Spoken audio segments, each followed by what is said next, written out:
बिस्मिल्लाहिर्रहमानिर्रहीम। अस्सलाम वालेकुम। मैं आज बना रही हूँ बहुत ही मज़ेदार सी रेसिपी।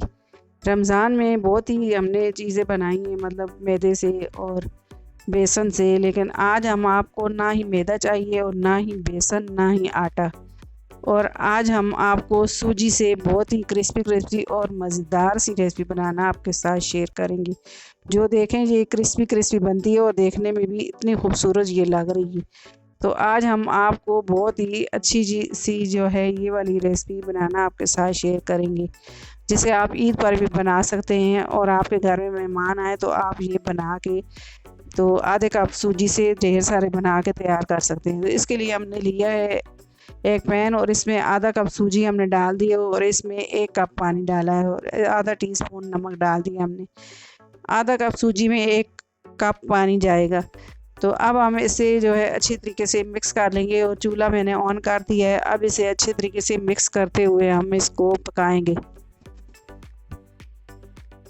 तो ये देखें ये थिक भी होना शुरू हो गया। सूजी हम पानी में डालते हैं तो ये जल्दी जो है पानी एब्जॉर्ब कर लेती है और ये जल्दी डो की फॉर्म में आ जाती है। तो ये देखें जी ये गाढ़ी हो रही है। तो इसे मैं इस तरह स्पैचुलर से हिलाते हुए इसको जो है मैं पानी खुश्क कर लूँगी। इतनी देर पकाऊंगी कि ये डो फॉर्म में आ जाए। तो ये स्पैचुलर मैंने चेंज कर दिया है। तो इस तरह से मैं इसको अच्छे तरीके से पानी खुश्क करते हुए मैं इसको पका लूँगी। तो ये देखें जी ये हमारा डो तैयार हो गया। इसे ठंडा करने के लिए हम रख देंगे।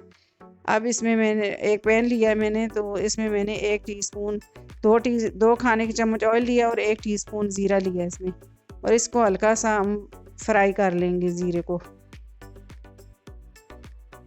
अब इसमें मैंने जो है आधा प्याज लिया है तो इसको बारीक बारीक चॉप कर लिया, वो भी डाल दिया। और हरी मिर्चें 2 अदद ली हैं तो इनको मैंने काट लिया है, तो ये मैंने इसमें ऐड कर दी। अब मैं मसालों को हल्के हल्की आंच पे हल्का हल्का फ्राई कर लूँगी। हल्का हल्का मतलब भूनना है इनको, इनका कच्चा पानी जैसे ख़त्म हो जाए। अब इन्हें भी मैंने ये देखें इस तरह से मैंने इनको पका लिया है।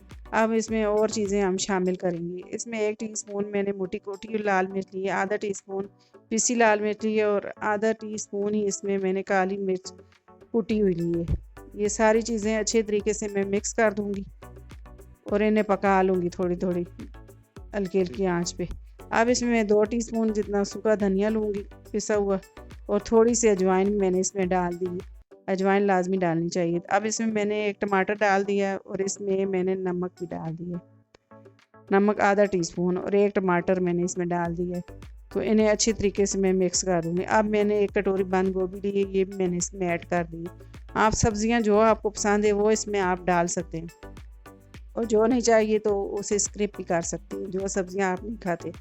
तो ये टमाटर भी सॉफ्ट हो गया है और बंद गोभी भी हल्की हल्की सॉफ्ट हो गई। अब इसमें मैं 1 कटोरी हरा धनिया मैं इसमें डाल दूँगी। अब इन्हें भी अच्छे तरीके से मैं मिक्स कर दूँगी। तो ये देखें हमारी स्टफिंग जो है ये गोभी और ये सारी चीज़ें नरम हो चुकी हैं। अब इसमें मैं 2 बड़े साइज़ के बॉयल आलू लिए हैं और इनको मैंने कद्दूकश कर लिया है बॉयल करके। तो इन्हें भी मैं अभी इसमें ऐड कर दूँगी। तो ये देखें जी इसे मैंने डाल दिया। अब इन्हें अच्छे तरीके से मैं मिक्स कर दूँगी। स्टफिंग आप इस तरह भी डाल सकते हैं, लेकिन इसे पका के डालें तो इसका टेस्ट और ही बढ़ जाता है। अब मैंने थोड़े से मटर भी बॉयल मटर इसमें मैंने ऐड कर दिए। मटर हमने एंड में जो है इसमें डालने, ताकि मटर जो है हमारे इसी तरह से पूरे पूरे रहें ताकि मैश ना हो।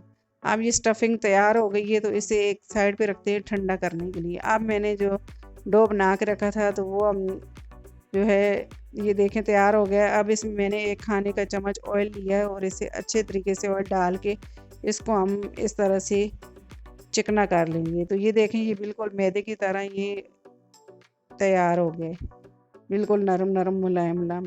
अब ये डो तैयार हो गया। अब इसके हम गोल गोल बॉल बना लेंगे। इतने साइज़ के बनाएंगे कि ये देखें इतने नींबू के साइज़ के हम बना लेंगे ये बॉल। तो इसी तरह से मैं ये सारे बॉल बना लूँगी।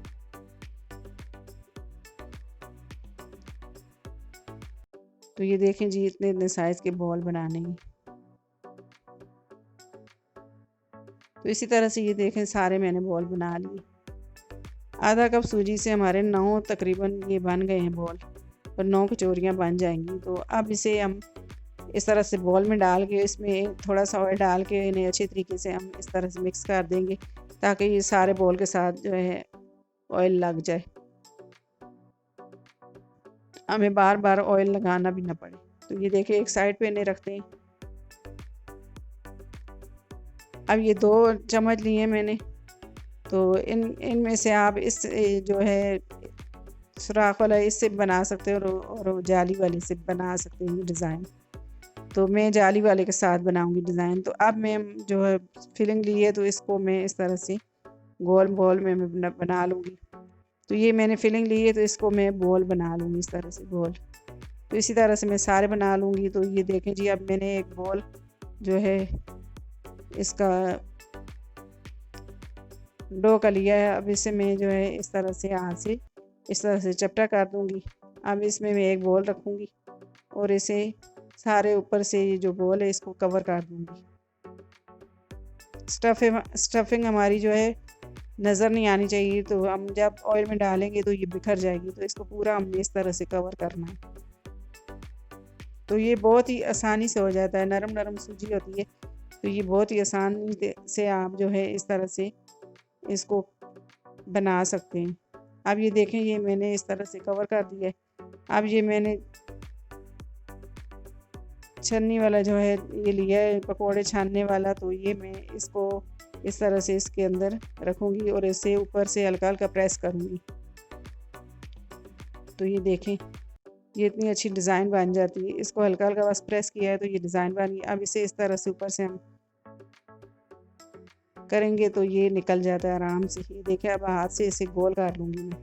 तो ये देखें, ये कितनी प्यारी जो है हमारी कचौरी बन के रेडी हुई है। तो इसी तरह से मैं दूसरा भी आपको बना के जो है दिखाती हूँ। तो ये देखें, इसको हाथ से हम इस तरह से चपटा करेंगे और बीच में से नहीं करेंगे इसको, बीच में से हमने इसको मोटा ही छोड़ना है। तो फिर ऊपर से हम इस तरह से ये बॉल रखा है हमने स्टफिंग का, तो इस तरह से हम इसको फ्लैट कर लेंगे। तो ये देखें, अब ऊपर से मैंने इसको दबाया है। तो ये देखें कितनी आसानी से कचौरी बन गई है। अब फिर मैं इसी तरह से इसको गोल कर लूँगी। तो इसी तरह से ये सारी कचौरियाँ मैंने बना के रेडी कर ली हैं। तो ये देखें, ये कितने आसान तरीके से जो है ये कचौरियाँ बन गई हैं और इनकी डिज़ाइनिंग कितनी अच्छी लग रही है। इनकी डिज़ाइनिंग भी बहुत ही प्यारी लग रही है। अब ऑयल गर्म करने के लिए मैंने रखा है, तो इसमें मैं कचौरियों को फ्राई कर लूँगी। सूजी हमारी पकी हुई है, तो हम इनको फिर भी जो है इनको मीडियम टू लो आँच पे इनको हमने फ्राई करना है, ताकि जो है ये तेज़ हम आँच नहीं करेंगे ताकि कचौरियाँ जले नहीं। इनको जो है हमने इस तरह से 4 से 5 मिनट तक इनको हल्के हल्के आँच पे हमने फ्राई करना है, ताकि इनका कलर भी अच्छा आ जाए और इन जो है ये क्रिस्पी हमारी कचौरियाँ जो हैं ये फ्राई हों। अगर तेज़ आंच पे करेंगे तो ये ऊपर से तो हो जाएंगी, ब्राउन हो जाएंगी, लेकिन अंदर से ये नरम रहेंगी बहुत ज़्यादा। अगर हम इन्हें हल्की आंच पे फ्राई करेंगे तो ये क्रिस्पी हमारी कचौरियाँ बन के रेडी होंगी। तो ये देखिए जी, हमने इनको 5 मिनट तक इनको फ्राई किया है। तो ये देखें, ये कितनी हमारी जो है मज़ेदार सी कचौरियाँ और कितनी जो है गोल्डन तैयार हुई हैं। तो इन्हें हम प्लेट में निकाल लेते हैं। तो ये देखें, ये कितनी अच्छी लग रही है। ये देखें, डिज़ाइन इनके ऊपर कितना अच्छा लग रहा है। तो इस तरह से आप बनाएं, ये बहुत ही आसानी से बन जाती हैं कचौरियाँ। आप इस तरह से बनाएं, ये बहुत ही आसानी से बन जाती हैं। तो ये देखें जी, हमने इन्हें केचप के साथ सर्व किया है। आप इन्हें जो है चटनी के साथ, केचप के साथ आप इन्हें सर्व कर सकते हैं। तो ईद आ रही है, तो ईद पर आप ये बनाएं मेहमानों के लिए। तो ये बहुत ही आसानी से बन जाती है। 1 कप सूजी हो तो उससे ढेर सारी ये बन जाती है। तो हमने आधा कप से ये देखें, ये तकरीबन 9 दाने हमारे बन गए हैं कचौरियों के। तो इसे मैं आपको तोड़ के भी दिखाती हूँ। बिस्मिल्लाहिर्रहमानिर्रहीम। तो ये देखें जी, हमारी कितनी मज़ेदार कचौरी बन के रेडी हुई है। आप इसी तरह से कीमे की बना सकते हैं, सब्जियों की बना सकते हैं। तो इंशाल्लाह ये आप बनाएं मेरे तरीके से, इंशाल्लाह आपको बहुत ही पसंद आएगी मेरी वीडियो। अगर आपको मेरी वीडियो पसंद आए, मेरी वीडियो को लाइक करें, मेरी वीडियो को शेयर करें और मेरे चैनल को सब्सक्राइब करें। घंटी की बटन को तो लाजमी दबाएं ताकि मेरी हर आने वाली वीडियो आपको बर वक्त मिले। अल्लाह हाफिज़।